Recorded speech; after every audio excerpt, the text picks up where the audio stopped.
Thierry Dagiral. L'interview actu de ce samedi matin, 7h11. Bonjour Mathias Vargon. Bonjour. Directeur des urgences de l'hôpital de La Fontaine de Saint-Denis dans le 93. Vous publiez Hôpital, un chef-d'œuvre en péril aux éditions Fayard. Jeudi, Emmanuel Macron a présenté son programme. Il a parlé de crise de sens des professionnels de santé malgré le Ségur. Cette crise, elle est palpable, vous la sentez ? La crise de sens, elle est extrêmement palpable. Il y a un départ des personnels, notamment paramédicaux des hôpitaux, avec un gros problème de recrutement qui existait déjà avant le Covid et qui s'est accru après le Covid. Alors, il y a la partie française, mais en fait, c'est au niveau mondial que ça arrive. Donc, il y a des causes qui sont franco-françaises et des causes qui sont probablement liées au Covid. Et dans les causes franco-françaises, c'est quoi ? C'est le ras-le-bol de l'hôpital ? C'est les conditions de travail ? Il n'y a plus cette vocation qu'il y avait d'antan ? La vocation, c'est toujours très compliqué. On est toujours très ambigu vis-à-vis de la vocation. On dit que ça doit pas être le moteur, mais malgré tout, ça l'est quand même. Puis il y a les conditions de travail. Il n'y a pas que le salaire dans la vie. Il y a où vous travaillez, dans quelles conditions vous travaillez. Les hôpitaux sont moches, il faut le dire, ils sont mal entretenus et puis ils sont mal organisés parce qu'ils sont pas faits pour répondre à la demande et à ce qu'on leur demande de faire. Il y a une espèce d'hospitalocentrisme en France qui fait qu'on fait tout dans un hôpital et de façon pas tout à fait organisée. Alors vous dites qu'il y a dans votre livre plein de choses qui peuvent se faire en ville. Justement, le candidat Macron veut décloisonner les choses avec une meilleure coordination entre les médecins de ville et les médecins hospitaliers. L'une des solutions, elle est là ? Alors la coordination, oui, mais c'est très compliqué. Il faut s'organiser, il faut s'articuler. Et puis des médecins de ville, il y en a plus tellement. C'est une des raisons pour lesquelles tout se retrouve à l'hôpital. Et donc il faudrait aller un peu au-delà et permettre à d'autres professions de pouvoir faire aussi s'occuper également des patients de façon un peu différente, comme les kinés, comme les infirmières, avec évidemment des diplômes supplémentaires. Il est hors de question de laisser tout ça comme ça. Mais ça veut dire que c'est tout un système à revoir complètement, quoi. Mais oui, c'est tout à fait un système à revoir. La vie des gens a changé, la vie des médecins a changé. Ils ne font plus, les médecins de ville ne font plus 8h, 22h, et puis ils enchaînent sur une garde de nuit, puis ils reprennent le lendemain, ce qui est tout à fait naturel. Et donc oui, il faut revoir tout le système de santé et pas essayer de mettre des bouts de scotch sur des choses qui marchent pas déjà. Je vous fais encore réagir aux propositions du candidat Macron, qui promet, a-t-il dit jeudi, le recrutement de 50 000 infirmiers et aides-soignants dans les EHPAD. Vous l'écrivez dans votre livre, il est urgent de faire entrer la médecine dans les EHPAD. Là encore, comment vous réagissez ? Alors oui, sur le principe, la médecine, elle y est déjà dans les EHPAD avec des médecins coordonnateurs, avec soi-disant des infirmières, des aides-soignants. Mais on a bien vu qu'il n'y en avait pas suffisamment, que des infirmières, il n'y en a pas la nuit dans les EHPAD. Des médecins coordonnateurs, il y en a très peu. Et de toute façon, ils n'ont pas la main sur les traitements des patients et sur la prise en charge des patients.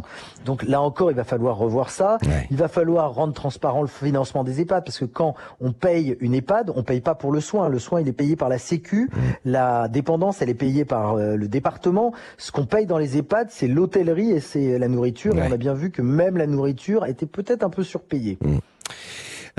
Il faudra, après cette crise sanitaire sans précédent, une grande concertation, enfin, pour remettre à plat les problèmes de l'hôpital. Il y a eu le Ségur, mais finalement, c'était en pleine crise et les médecins ne sont pas forcément satisfaits. Oui, alors le Ségur, c'était aussi pour répondre à une demande immédiate, urgente. De salaire.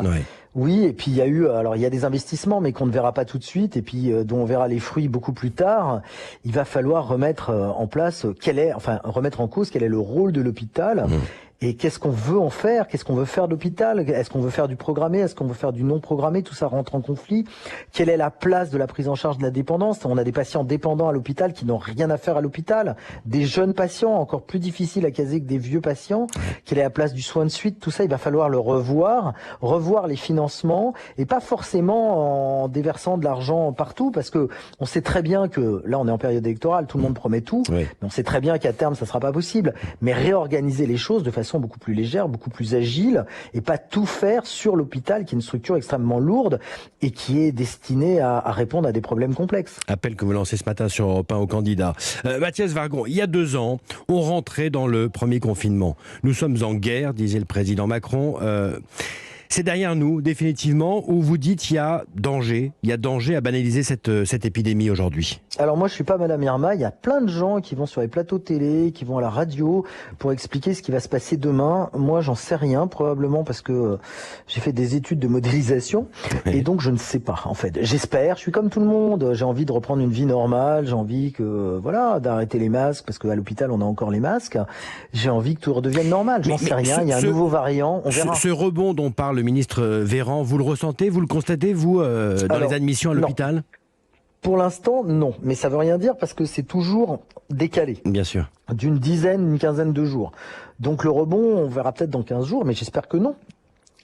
J'espère que non. J'espère que effectivement il y a un petit rebond Omicron. Alors quelle variante d'Omicron, BA2 probablement, et qu'on le verra pas à l'hôpital. On a un rebond de grippe à l'hôpital. On peut pas tout avoir. Ouais. Ça, la grippe, vous la constatez également en ce moment ? On en parlait sur l'antenne d'Europe 1, oui.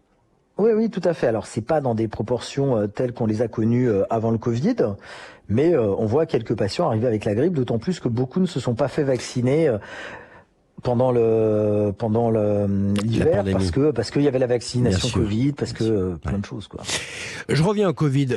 En début de semaine, il y a eu le retrait du masque, la fin du pass. Est-ce que finalement on n'a pas été trop vite, trop tôt pour des raisons électoralistes, on va dire Mais de toute façon, depuis le début, on a un conflit entre la partie médicale, on nous traite d'enfermistes, et la partie politique, économique, ce qui est normal dans une société démocratique.